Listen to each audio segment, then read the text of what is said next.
गजाननं भूतगणादिसेवितं कपित्थजम्बोफलचारुभक्षणम् उमासुतं शोकविनाशकारकं नमामि विघ्नेश्वर पादपङ्कजम्। ॐ नमो भगवते वासुदेवाय नमः। ॐ नमो भगवते वासुदेवाय नमः। ओम नमो भगवते वासुदेवाय नमः। देवियों एवं सज्जनों, गोस्वामी तुलसीदास जी महाराज द्वारा विरचित श्री रामचरितमानस के कतिपय व्यवहारिक व्यवहारिक प्रसंगों की श्रृंखला में अपना मंतव्य प्रस्तुत करने हेतु आप सबके समक्ष उपस्थित हूं। त्रेता युग में परब्रह्म परमेश्वर के स्वरूप मर्यादा पुरुषोत्तम प्रभु श्री राम इस धरा पर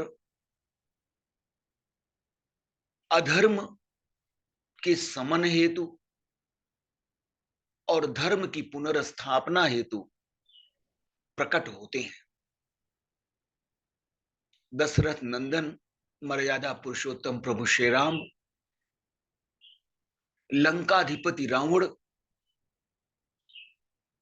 जो रक्ष संस्कृति का पोषक है और आज संस्कृति को समूल नष्ट करने के लिए उद्यत है। रावण के अत्याचार से देव, मानव इत्यादि समस्त प्राणी अत्यंत पीड़ित एवं भयभीत है। वह ऋषियों, मुनियों, तपस्वियों के तप को भंग करके देवताओं को कमजोर बनाने की चेष्टा अनवरत कर रहा है। अनेकों ऋषियों मुनियों को मारकर रावण ने राक्षस संस्कृति के प्रचार प्रसार हेतु दक्षिण से उत्तर की ओर अनवरत बढ़ता आ रहा है। ऐसी स्थिति में परमपिता परमेश्वर स्वरूप दशरथ नंदन श्री राम सुदूर दक्षिण लंका जाकर उस रावण को समूल नष्ट कर राक्षस संस्कृति का विनाश कर देते हैं। रावण परम विद्वान है, महावीर है, राक्षस संस्कृति का पोषक है, किंतु वह अहंकार में आकंठ डूबकर परमपिता परमेश्वर की सत्ता को अनवरत चुनौती दे रहा है। गोस्वामी जी महाराज कहते हैं कि रावण अपनी शक्ति एवं पराक्रम के मद में अंधा हो चुका है। सुना सीर सत सरिस सो संतत करई विलास, परम प्रबल रिपुशीस पर तद्यपि सोच न त्रास। रावण अपनी शक्ति एवं अपने पराक्रम के मद में, अभिमान में अंधा हो चुका है। वह तीनों लोकों के स्वामी मर्यादा पुरुषोत्तम प्रभु श्री राम जैसा बलशाली,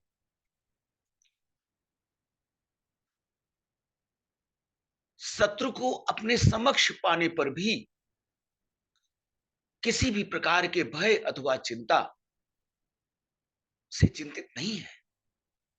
वह निश्चिंत भाव से सैकड़ों इंद्रों के समान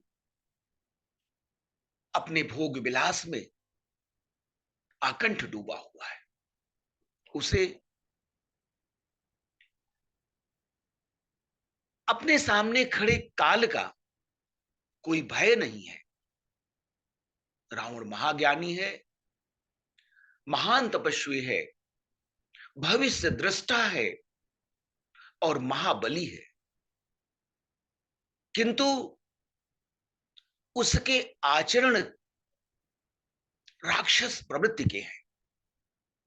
राक्षस कुल में जन्म लेने के कारण आर्य संस्कृति एवं मर्यादा तथा धर्म के प्रति उसकी कोई रुचि नहीं है।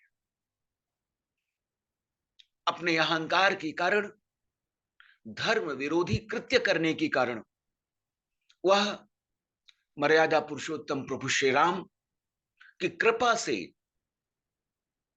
अनवरत वंचित रहते हुए भी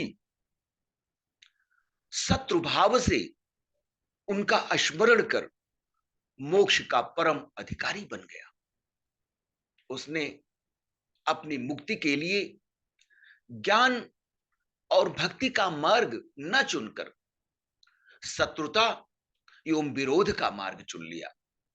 इसलिए वह मृत्यु के भय से रहित होकर भोग विलास में मग्न है।